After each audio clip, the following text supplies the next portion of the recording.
Saint of the day of June 26, Saint Josemaria Escriva. Either we know how to find the Lord in our ordinary life, or we will never find him, taught Saint Josemaria Escriva, 1902–1975.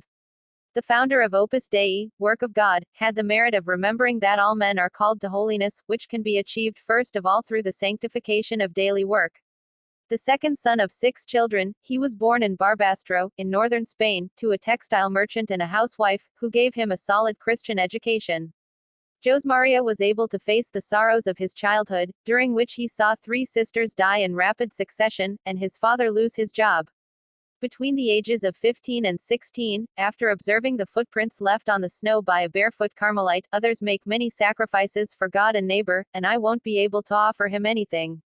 He asked himself. He prophesied that God was calling him to a particular mission and decided to begin the path to priesthood.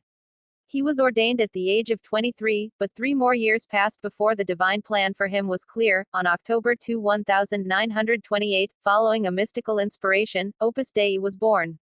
The foundation of Opus Dei, as the saint wrote, was to ensure that Christians inserted into the connective tissue of civil society, with their family, friends, professional work and noble aspirations, understand that their life, as it is, can be an opportunity for an encounter with Christ, and is therefore a path of holiness and apostolate. He therefore gathered around him many lay people, eager to live their vocation in the world.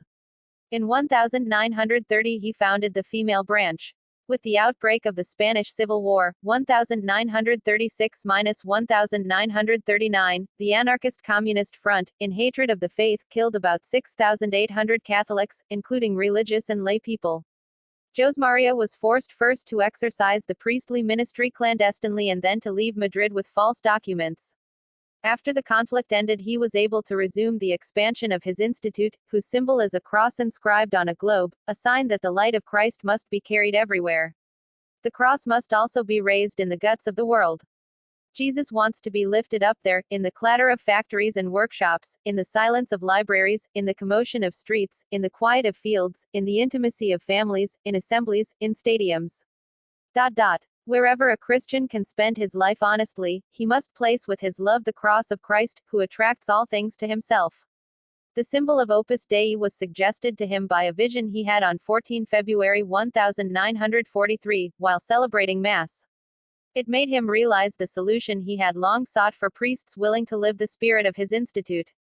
In the same year he founded the Priestly Society of the Holy Cross, through which he was able to incarnate the lay members of the work who received ordination and then also the diocesan priests. In 1946 he moved to Rome, from where he continued to promote the expansion of Opus Dei in the world, always with good humor and the ability to connect with people's hearts. He was also a prolific author. His most famous work, entitled The Way, which has been translated into 43 different languages and sold almost 5 million copies to date, contains 999 ideas for meditation.